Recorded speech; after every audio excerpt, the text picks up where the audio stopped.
Today you're going to learn why ham radios will probably fail during a major SHTF event. So if you're a prepper that has ham radios or is considering getting a ham radio, then pay attention to this video to discover what most people don't know about, right after the channel intro. Welcome to this channel. This channel is all about prepping and self-defense while still retaining our integrity and our honor. So please subscribe to this channel as we become better prepared for the coming dark times.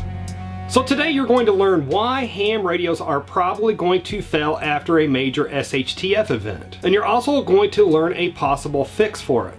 Now, I've mentioned this quickly in another video, but I actually thought that this topic itself deserved its own video. Now, the fact that ham radios will probably stop functioning after SHTF is very troubling because many preppers, including myself, have ham radios as part of their communications plan for after SHTF. So to answer why ham radios will probably quit working after SHTF, we first must quickly look at how they work. Now for you ham gurus out there, please know I'm going to use very simple terms and I'm going to make this very quick and very easy, so please don't stroke out on the keyboard when I don't say something exactly right. And also please excuse my very poorly made computer drawing that's going to be coming up here in just a minute. First, when you transmit, when you key into your radio, for your transmission to reach any real distance, it needs to hit a repeater that is usually pretty high up into the air. And then that repeater picks up your transmission and then sends it to other people that have their ham radios programmed to that repeater. And that's one of the reasons why ham radios transmit or get out further than a lot of other regular radios, and that is because of those repeaters. Their transmissions are going up to that repeater and you're not getting a lot of stuff that's blocking your transmission, such as trees and houses and buildings and stuff, etc. So now this is where the weakness in ham radios lie, because those repeaters take power. They take power to take your transmission and send them to other people so they can hear what you're saying. They take power to take those other people that's trying to relay critical information outside of your community and get that critical information to that repeater so it can be sent to your radio. Now, most of these repeaters have backup power. Some have battery banks, I think, and then others have backup generators. So if SHTF happens and the grid goes down and the power grid goes down, then a lot of these repeaters again do have backup power. But who is responsible for keeping these repeaters going? If they are operated on a backup generator, is that guy or those people that's responsible for putting the gasoline into that generator, are they going to put that gasoline into that generator, or are they going to take that gas and get the heck out of Dodge with it? And again, if SHTF happens and the grid goes down, how long will these battery banks last? How long will that fuel for that backup generator for those repeaters again last? And let's just say that guy does this job and he keeps putting that fuel into that generator to keep that generator running. How much fuel do they have for the generator? How many days will they be able to keep that generator going in a total SHTF grid down situation? Will it be 2 days or 3 days? I honestly don't know, because I think that will actually be dependent on each repeater, because my understanding is that many of these repeaters are operated or overseen by the local ham group that's in that area. So just to simplify this, what I'm saying is if we have a major SHTF grid down scenario, then it's probably only going to be 2 or 3 days before our ham radios quit reaching those longer distances that ham radios are able to reach than your normal radio. And again, it's those longer distances that hams can reach is the reason why we like those hams to begin with. Now, the upside to all of this is that while not all ham radio operators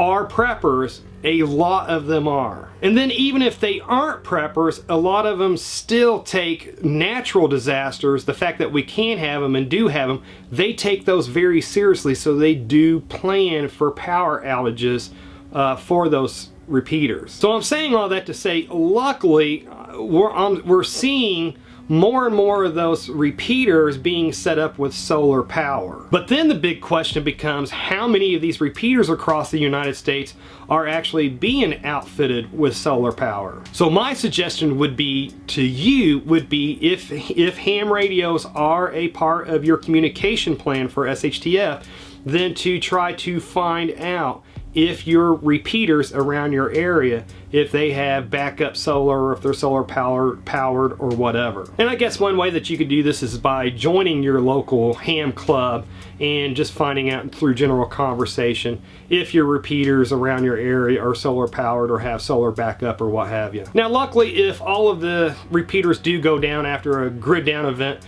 then luckily your radio can still be used as a walkie-talkie, so it's still not a total loss. But the problem with that is that you just don't get the distance with those radios because they're not, you know, again, connecting to those repeaters to actually give you that distance. And for me, that is important because not only can you relay critical information to people that's in your prepping group, in your community that's a little bit further away than what a regular radio can reach, but also you can receive, you don't even have to broadcast or transmit, you can receive or hear critical information from people that's outside of your community so that you can find out if something bad is coming your way or not. Now, another option that you have is to go beyond these little simple handheld ham radios that many of us preppers have and get really serious with it. And for you ham gurus that might be watching this video, what I'm getting ready to talk about here is beyond my understanding, so if I get something wrong here, go ahead and correct me down in the comment section. But if you get serious with your hams, and if you have the money and the know-how, and if you develop the knowledge and you get the right gear and you have the right amount of power, then you can get serious distance with your ham base stations without the use of a repeater. I know that some serious ham operators that have the knowledge, the money, and the gear and the equipment, they will actually bounce their transmissions off of the moon and other things like that to talk to people thousands of miles away without the use of a repeater. So do me a favor and comment down below. Were you aware that ham radios rely on repeaters to transmit their signal further distances, and that the fact that these repeaters could go down after SHTF? And if you are relying on ham radios for after SHTF, what are your plans to mitigate this? For me, my plan is at the new bug out location. We've already got one at the other bug out location. My plan is to get a solar powered repeater at that bug out location. Of course, taking into consideration stuff like EMPs, etc. If you would like to see how I take this green dirty lake water and I purify it into crystal clear, safe to drink water, and if you would like to learn more about this valuable prepping skill yourself, then click on the video that should be appearing at the top of the screen just about now to learn more about that. And to see a video of what not to say or do after you've been forced to shoot somebody in self-defense, then click on the video that should be appearing on the right side of the screen just about now to learn more about that. Anyways folks, if you made it this far, hey, thank you very much for watching, and I pray that you have a good night.